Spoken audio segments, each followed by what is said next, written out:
Hello बच्चों। आज हम लोग पढ़ने वाले हैं क्लास 10th के चैप्टर 1 रासायनिक अभिक्रिया एवं समीकरण के बारे में।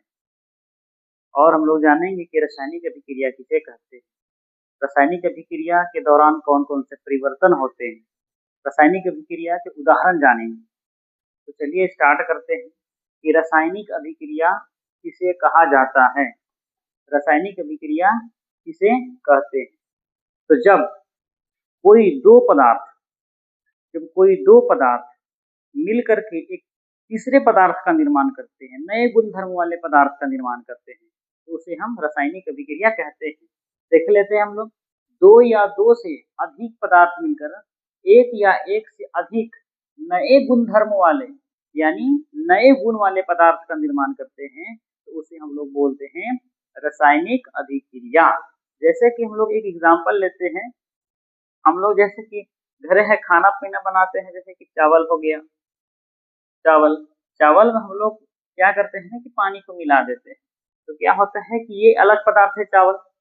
वाटर जो है यानी पानी अलग पदार्थ है।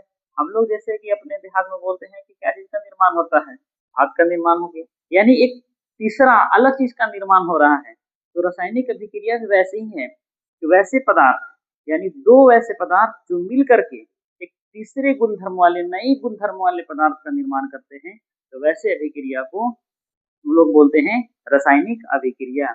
जैसे कि यहाँ हम लोग एग्जाम्पल ले लेते हैं हाइड्रोजन। हाइड्रोजन जो है, हाइड्रोजन और ऑक्सीजन जब मिलते हैं तो जल का निर्माण करते हैं। हाइड्रोजन और ऑक्सीजन जो मिलते हैं तो क्या करते हैं, जल का निर्माण करते हैं।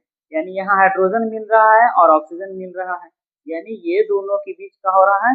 हाइड्रोजन एक अलग पदार्थ है, ऑक्सीजन एक अलग पदार्थ है, यानी दोनों क्या कर रहे हैं, मिल रहे हैं। मिलने के बाद एक तीसरा जो कि ये क्या है, नया गुणधर्म वाला पदार्थ है। तो ऐसी ही अभिक्रिया को हम लोग क्या बोलते हैं, रासायनिक अभिक्रिया कहते हैं।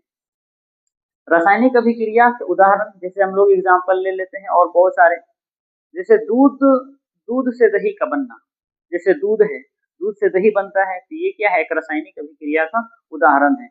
दूध जो है दही में परिवर्तन हो जाता है। फिर अगर हम उसको पुनः चाहें कि दही से पुनः उसको दूध में वापस ला लें, तो ये असंभव है, नहीं हो सकता है। तो ऐसे जो परिवर्तन होते हैं, ऐसे जो चेंजेस होते हैं, उसको हम लोग बोलते हैं रासायनिक अभिक्रिया।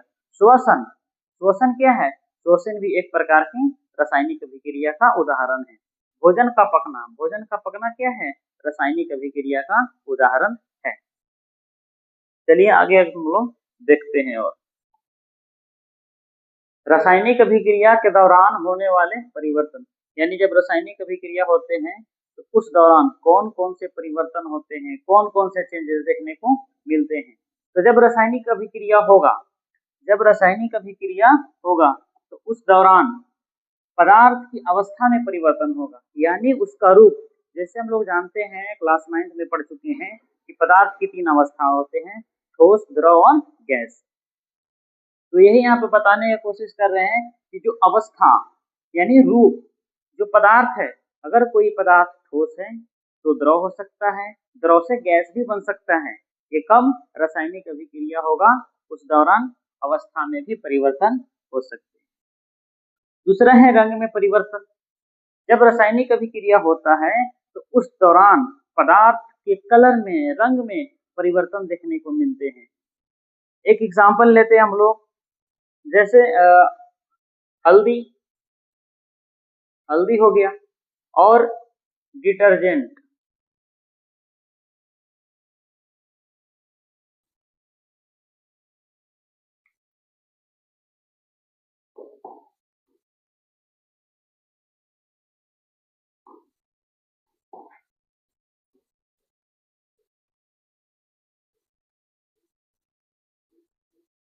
डिटर्जेंट, जब हम लोग कभी देखेंगे कि हल्दी को और डिटर्जेंट को, हल्दी को और डिटर्जेंट को जब हम लोग मिलाते हैं, रिएक्शन करवाते हैं दोनों में, तो उसमें क्या होते हैं कि कलर चेंजेस हो जाते हैं।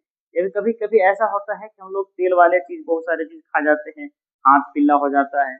जब कभी हम लोग साबुन से अपने हाथ को धोते हैं, मलते हैं, तो हल्का रेड रेड कलर का हो जाता है, क्योंकि ये बताता है कि क्या हुआ, उसमें रिएक्शन हुआ है, अभिक्रिया हुआ है, यानी इसमें कलर में चेंजेस हो जाते हैं। यानी हम लोग जाने तो ये पता चलता है कि जब रासायनिक अभिक्रिया होगा उस दौरान पदार्थ के रंग में भी क्या होते हैं, परिवर्तन होते हैं। तापमान में परिवर्तन, जब रासायनिक अभिक्रिया होगा तो रासायनिक अभिक्रिया के दौरान तापमान में भी परिवर्तन होता है। जैसे एक एग्जांपल इसका भी हम लोग ले लेते हैं, CaO प्लस H2O, CaO जो कि बिना बुझा हुआ चूना का सूत्र है, H2O यानी जल, जब अभिक्रिया करता है तो कैल्शियम हाइड्रोक्साइड का निर्माण होता है, प्लस में उष्मा भी निकलता है उससे। यानी कभी गौर किए होंगे कि जब हम लोग चूना को क्या करते हैं कि पानी के अंदर डालते हैं तो कुछ सेकंड के बाद क्या होता है ना कि वो जिस बर्तन में चूना घोला जाता है वो हिट हो जाता है, यानी गर्म हो जाता है। तो ये किसके कारण से होते हैं, रासायनिक अभिक्रिया के कारण से होते हैं। यानी जब रासायनिक अभिक्रिया होगा तो क्या होता है, पदार्थ के तापमान में भी परिवर्तन देखने को मिलते हैं। और जब रासायनिक अभिक्रिया होता है तो उस दौरान क्या होता है, गैस का उत्सर्जन भी होता है, गैस का निर्माण भी होता है। चलिए उसके बाद हम लोग जानते हैं कि अभिकारक किसे कहते हैं। अभिकारक किसे कहते हैं, तो जैसे हम लोग अभी पढ़ रहे थे कि रासायनिक अभिक्रिया किसे कहते हैं, जब दो या दो से अधिक पदार्थ मिलते हैं, एक तीसरे गुणधर्म वाले नए गुणधर्म वाले पदार्थ का निर्माण करते हैं, उसी को हम लोग रासायनिक अभिक्रिया करते हैं। तो वो जो पदार्थ, दो पदार्थ मिल रहे हैं, वही दोनों पदार्थ जो है क्या कहलाते हैं, अभिकारक। देखते हैं, वैसे पदार्थ जो रासायनिक अभिक्रिया में भाग लेते हैं, वैसे पदार्थ जो रासायनिक अभिक्रिया में भाग लेते हैं अभिकारक कहलाते हैं। जैसे एग्जांपल यहाँ पे है कि Mg यानी मैग्नीशियम और O2 यानी ऑक्सीजन। मैग्नीशियम जब ऑक्सीजन के साथ अभिक्रिया कर रहा है तो मैग्नीशियम ऑक्साइड का निर्माण कर रहा है, यानी रासायनिक अभिक्रिया भाग कौन ले रहा है, तो मैग्नीशियम ले रहा है, और कौन ले रहा है, ऑक्सीजन। तो मैग्नीशियम और ऑक्सीजन जो है ये दोनों क्या कहलाएंगे, अभिकारक कहलाएंगे। मैग्नीशियम और ऑक्सीजन क्या कहलाते हैं, तो अभिकारक कहलाते हैं। आगे हम लोग जानेंगे उत्पाद। उत्पाद किसको कहते हैं, तो जब दो अभिकारक मिल करके तीसरा जो पदार्थ का निर्माण होता है उसी को हम लोग क्या कहते हैं, उत्पाद कहते हैं।